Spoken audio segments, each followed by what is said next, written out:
ಗಾಂಧಾರಿ ಮೂಲತಃ ಗಾಂಧಾರ ಎಂಬ ದೇಶದ ರಾಜಕುಮಾರಿ.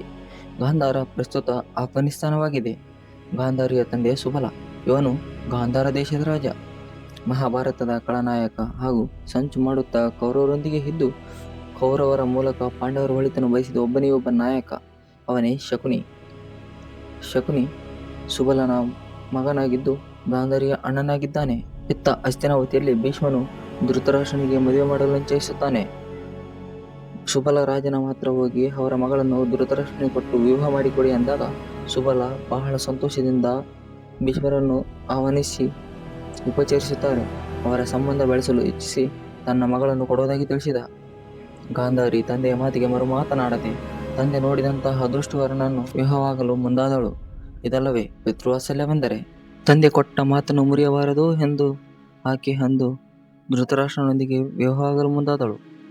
ಹೀಗೆ ಧೃತರಾಷ್ಟ್ರನೊಡನೆ ವಿವಾಹವಾದಾಗ ಪತಿ ಪರದೈವ ಎಂದು ಭಾವಿಸಿ ಪತಿಗೆ ಕಾಣದ ಕಣ್ಣು ನನಗೇಕೆ ಎಂದು ಜೀವನ ಪರ್ಯಂತ ಬಟ್ಟೆ ಕಟ್ಟಿಕೊಂಡಳು. ಹೀಗೆ ಕಟ್ಟಿಕೊಂಡ ಬಟ್ಟೆಯನ್ನು ಕೇವಲ ಅವಳು ಬಿಚ್ಚಿದ್ದು ಒಂದೇ ಒಂದು ಬಾರಿ ಅನಿಸುತ್ತೆ. ಅದರ ಬಗ್ಗೆ ನೀವು ಕಮೆಂಟ್ ಮೂಲಕ ತಿಳಿಸಿದರೆ ನಾನು ಖಂಡಿತ ಒಂದು ಸಂಚಿಕೆಯನ್ನು ಮೂಲಕ ನಿಮಗೆ ತಿಳಿಸುತ್ತೇನೆ.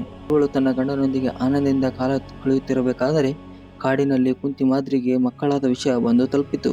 ಇದರಿಂದ ಚಿಂತಿತಳಾದ ಗಾಂಧಾರಿ ತನ್ನ ಗಂಡನಿಗೆ ಸಿಗದ ಪಟ್ಟಾಭಿಷೇಕ ತನ್ನ ಮಕ್ಕಳಿಗಾದರೂ ಸಿಗುತ್ತದೆ ಎಂದು ಬಯಸಿದಳು. ಆದರೆ ಇಲ್ಲಿ ಗಾಂಧಾರಿಗಿಂತ ಪಾಂಡುವಿಗೆ ಮೊದಲೇ ಮಕ್ಕಳಾದ ಕಾರಣ ಪುನಃ ಪಾಂಡುವಿನ ಮಕ್ಕಳೇ ಅಧಿಕಾರ ವಹಿಸುತ್ತಾರೆ ಎಂದು ಮನದಲ್ಲಿ ಮರುಗಿದಳು. ಇಷ್ಟು ಹೊತ್ತಿಗಾಗಲೇ ಗಾಂಧಾರಿಯು ಗರ್ಭಿಣಿಯಾಗಿದ್ದಳು. ಇವಳಿಗೆ 2 ವರ್ಷ ಕಳೆದರೂ ಗರ್ಭಧಾರಣೆಯಿಂದ ಮಗು ಹೊರಬರಲಿಲ್ಲ. ಇದರಿಂದ ಬೇಸರಗೊಂಡ ಆಕೆ ತನ್ನ ಗರ್ಭಪಿಂಡವನ್ನು ಕಿತ್ತು ಚೂರು ಚೂರಾಗಿ ಮಾಡಿ ನೆಲಕ್ಕೆ ಹೊಡೆದಳು. ಅದೇ ಸಮಯಕ್ಕೆ ಅಲ್ಲಿಗೆ ಬಂದ ವ್ಯಾಸಮುನಿಗಳು ಅವಳ ದುಡುಕುತನಕ್ಕೆ ಕೋಪಿತರಾಗಿ ಅವಳ ಆ ಪಿಂಡಗಳನ್ನು ತುಪ್ಪದಿಂದ ತುಂಬಿದ 101 ಮಣ್ಣಿನ ಮಡಿಕೆಗಳಲ್ಲಿ ಇರಿಸಿದರು. ಮುಂದೆ ಅವೇ ಒಂದೊಂದು ಮಡಿಕೆಯಿಂದ ಒಂದೊಂದು ಮಗು ಜನಿಸಿತು. ಹೀಗೆ ಗಾಂಧಾರಿಗೆ 100 ಗಂಡು ಮಕ್ಕಳು 1 ಹೆಣ್ಣು ಮಗಳಿಗೆ ಜನ್ಮ ನೀಡಿದರು. ವೇದವ್ಯಾಸರ ಆಜ್ಞೆಯಂತೆ 100 ಜನರು ಮುಂದೆ ಕೌರವರು ಹಾಗೆ ಬೆಳೆದರು ಮತ್ತು ದುಶಲೆ ಎಂಬ ಮಗಳು ಇದ್ದಳು.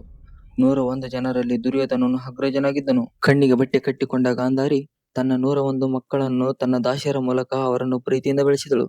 ಆ 100 ಮಂದಿ ಹೆಸರನ್ನು ನಾ ಹೇಳಬಹುದು, ಆದರೆ ಸಂಚಿಕೆ ಅಪಾರವಾಗುವುದರಿಂದ ಅದನ್ನು ಮುಂದೊಮ್ಮೆ ನೋಡೋಣ. ನೀವು ಕಮೆಂಟ್ ಮೂಲಕ ಕೌರವರು ಎಂದು ಕಮೆಂಟ್ ಮಾಡಿದರೆ ಮಾತ್ರ ಅದನ್ನು ಆದಷ್ಟು ಜಲ್ದಿ ಒಂದು ಸಂಚಿಕೆ ಮುಖಾಂತರ ನಿಮಗೆ ನೀಡುತ್ತೇನೆ.